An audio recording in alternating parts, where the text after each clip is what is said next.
All right, so let's dive into something pretty important today, and honestly, a bit of a heavy topic too. Yeah, Creating safer environments for children. absolutely. Um, you've all sent in such a range of sources this Yeah.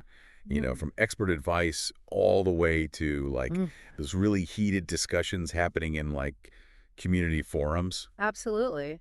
It seems like this really just hits a nerve. It does Yeah, everywhere. yeah, it's a global issue for sure. Yeah. And so today we're going to try and give you the knowledge Sure. to really understand this problem Hmm. and, more importantly, what we can all do about it.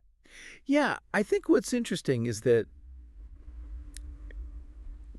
despite all these different perspectives, Yeah.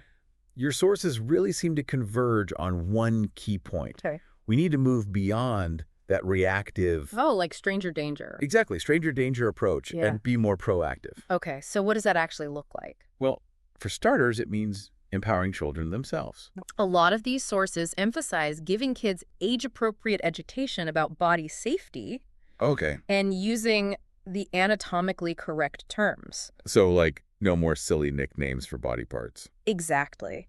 The sources suggest that this helps children communicate clearly about their bodies, which makes them less vulnerable to manipulation and more likely to report any inappropriate behavior. It's like giving them the vocabulary to explain their experiences and advocate for their own safety. Precisely.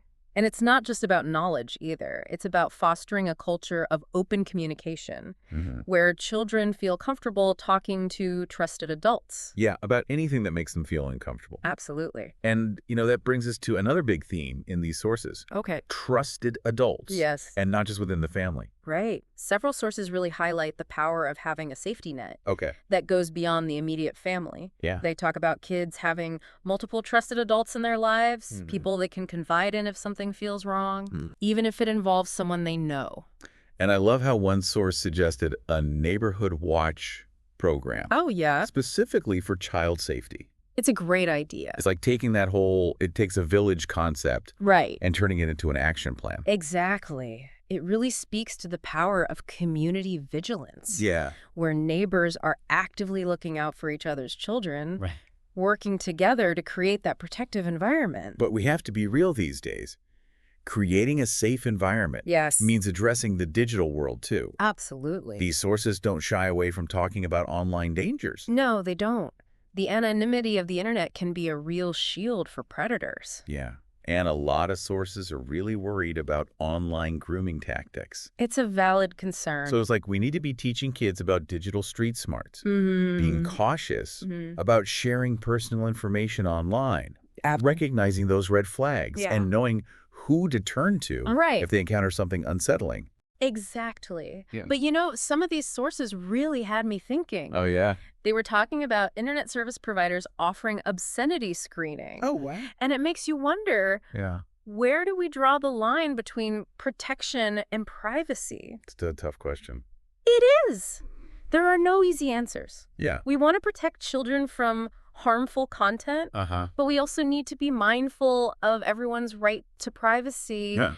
and avoid censorship. It's such a difficult balance to find. It really is. And it shows us that we need to have these conversations. We Yeah. need to be constantly adapting our strategies as the digital landscape changes.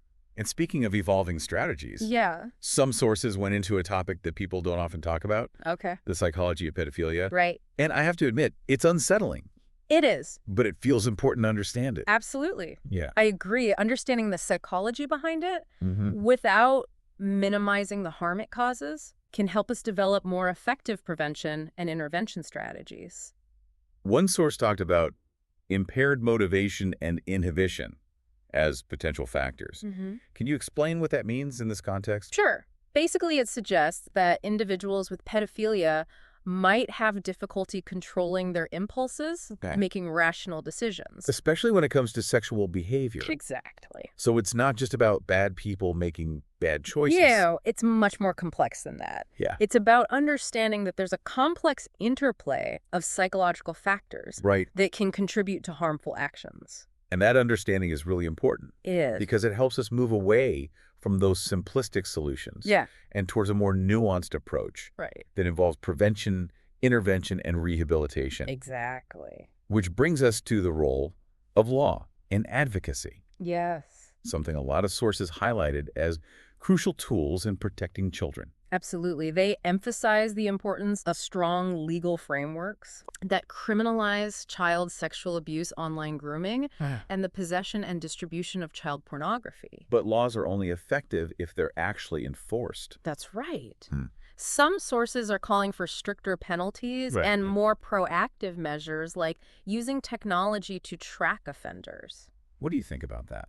It's a valid concern, I think. Yeah. We need to make sure our laws deter potential offenders and that the sentencing reflects the severity of these crimes. Yeah. But it's not just about punishment. Right. Prevention is key. And that's where advocacy comes in. Exactly. We need to engage with lawmakers, raise public awareness about these gaps in legislation, and support organizations pushing for stronger laws and better enforcement.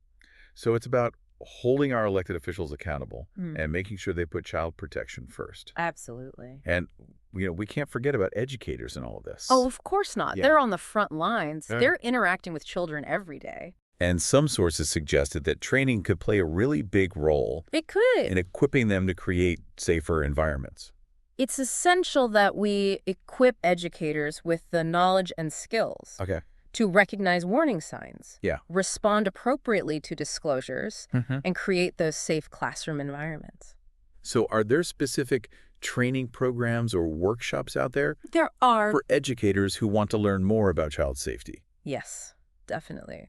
There are tons of professional development opportunities for educators that cover topics like recognizing signs of abuse, responding to disclosures, creating safe classroom environments, and implementing child protection policies. So it's not just about gut feelings or common sense. Right. There's a whole body of knowledge. There is. And specific strategies that educators can learn. Exactly. And when educators are informed and well-equipped, they become a vital part of that safety net we were talking about. Going through all these sources, I'm really struck by just how multifaceted this issue is. It is. We've talked about empowering children, building community support, navigating the digital world, legal measures, and the role of educators. It's a lot. It feels like we've covered so much. We have. But I also feel like there's always more to learn. Always. More to do. Absolutely. So before we go any further, I want to pause for a second and connect all of this back to you, the listener. Good idea. You've invested your time in this deep dive with us. I have. So let's make sure you're walking away with some concrete takeaways. I like that. Yeah. So listener, as you think about what we've talked about so far, ask yourself what really resonated with you. What sparked your curiosity? And most importantly, what's one small step you can take in your own community to contribute to a safer environment for children? It's all about taking action. It is. And you know what really stood out to me as we went through all these sources? The power of social media. Yeah. It's a potential threat, but also a powerful tool for change. It's a double-edged sword for sure. On the one hand, it can spread misinformation and give predators a platform to exploit people. Yeah. But on the other hand, it has incredible reach. And the ability to mobilize entire communities. Exactly. Yeah. A lot of these sources highlighted how we can use social media to raise awareness about child protection, share resources, connect survivors with support networks. Absolutely. And advocate for policy changes. It can be incredibly powerful. But with all the noise online, how do we make sure these messages actually get through? That's the challenge, isn't it? Yeah. I think the key is to craft compelling narratives that resonate with people, using data and evidence to support our claims, and collaborating with influencers who already have a strong online presence. So make it personal, relatable, and shareable. Exactly. Because a retweet is great, but real change happens offline. Absolutely. Donating to organizations, volunteering your time, advocating for policy changes. Those are the things that make a difference. Those are the tangible actions that turn online awareness into real-world impact. Okay, so let's switch gears for a minute and go back to those legal measures we talked about earlier. Okay. Can you give us a rundown of the specific laws in place to prevent and punish pedophilia? Well, laws vary from country to country. Right. But generally, they focus on criminalizing sexual activities with minors, possession and distribution of child pornography, and online grooming. Sentencing for these offenses can range from fines and probation to lengthy prison terms. But some sources argue that these existing laws just aren't enough. I can see that. They're calling for stricter penalties and more proactive measures. It's a valid concern. We need to make sure our laws are effective in deterring potential offenders. Right. And that the punishments fit the crime.